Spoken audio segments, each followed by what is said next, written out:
En fait, le plus grand succès est allé au monde du silence. C'est pour cela que nous nous sommes rendus à bord de la Calypso pour bavarder un instant avec son auteur, le commandant Jacques-Yves Cousteau.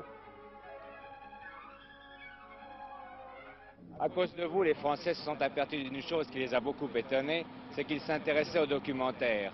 Ils croyaient au contraire les détester, parce qu'en général, la plupart des documentaires sont mal faits, donc ennuyeux. Or, les vôtres, qui aboutissent maintenant à ce merveilleux film qu'est Le Monde du Silence, les a passionnés. Il est assez étrange de penser que vous n'étiez pourtant pas, au début, un cinéaste professionnel. Non, pas du tout même, mais il n'est pas moins vrai cependant que je me sers des documents cinématographiques dans certains buts, soit scientifiques, soit historiques, depuis près de 20 ans.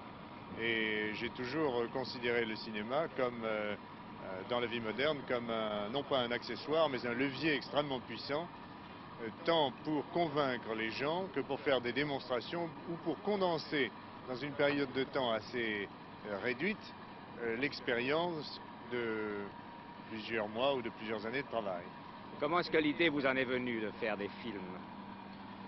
Je crois que j'ai commencé à faire des films à partir du moment où j'ai constaté que nos camarades et moi, nous avions quelque chose à dire, à faire connaître au public.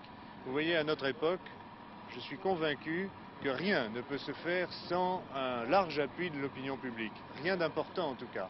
Et si nous voulons par exemple expliquer qu'il est nécessaire pour l'humanité d'entreprendre la conquête de la mer, eh bien il faut que le public en soit convaincu. Tout ça va de pair. Notre époque ne peut rien faire sans s'associer largement à l'opinion publique. Pourquoi est-il nécessaire que nous fassions la conquête de la mer?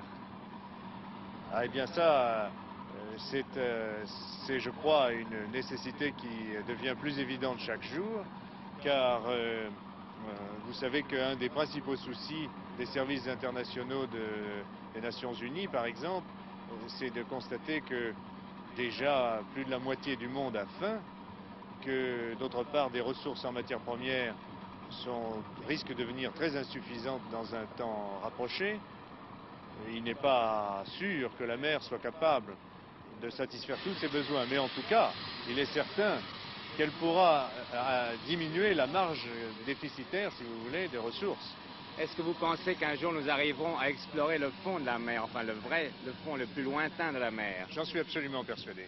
Déjà, mes camarades Hou et Wilm ont fait cette plongée remarquable du bathyscaphe à 4050 mètres, plongée qui n'est pas seulement un record, qui est un indice du fait que plusieurs nations se sont intéressées et associées à cette conquête de la mer.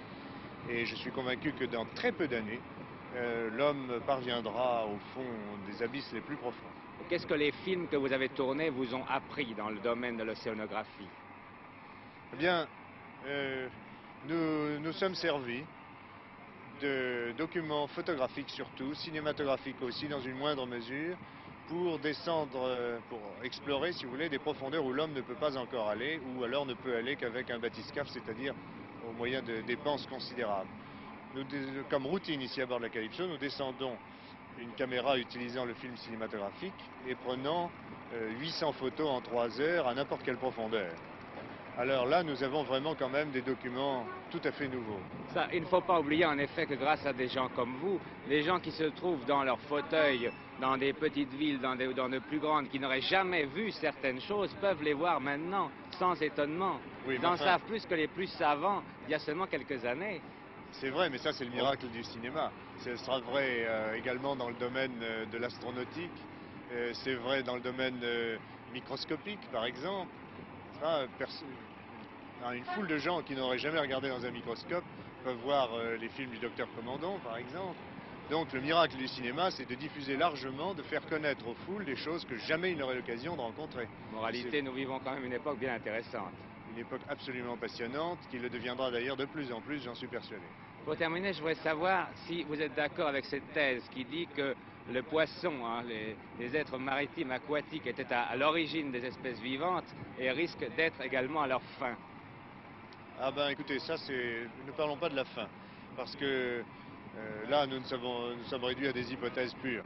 Mais en ce qui concerne l'origine, il y a d'excellentes raisons de croire que l'océan a été le berceau de la vie. D'abord parce que tous les êtres vivants ont un milieu interne qui se rapproche beaucoup du milieu marin lui-même. Donc de là à croire que la première cellule a été formée au sein des eaux, il n'y a qu'un pas. Ça n'est pas une certitude scientifique, mais c'est une très grande probabilité. En ce qui concerne l'avenir des espèces et de l'humanité en particulier, alors là je me refuse à faire la moindre hypothèse parce que c'est de la science-fiction et ça ne m'intéresse pas. Vous devez partir très prochainement, vous partez quand? Nous partons mardi prochain. Pour une nouvelle expédition. Oui, nous allons sur la côte ouest, sur la côte d'Afrique équatoriale, au large du Gabon, dans la baie de Biafra qui est extrêmement peu connue et extrêmement riche en vie marine, que nous allons explorer avec de nombreux savants du Muséum national d'histoire naturelle. Est-ce qu'on en verra un film? Eh bien, vous savez qu'en principe, non, mais je ne peux pas vous l'affirmer parce que tout ce que nous faisons depuis des années est automatiquement enregistré à bord par le cinéaste de l'expédition. Est-ce que ces films vaudront la peine d'être montrés ou non? Je n'en sais rien à l'avance. De toute façon, ils seront faits, ils sont accumulés comme nous faisons depuis des années. Et à l'occasion, lorsque nous estimons que nous avons sur nos étagères un sujet, alors on le sortira.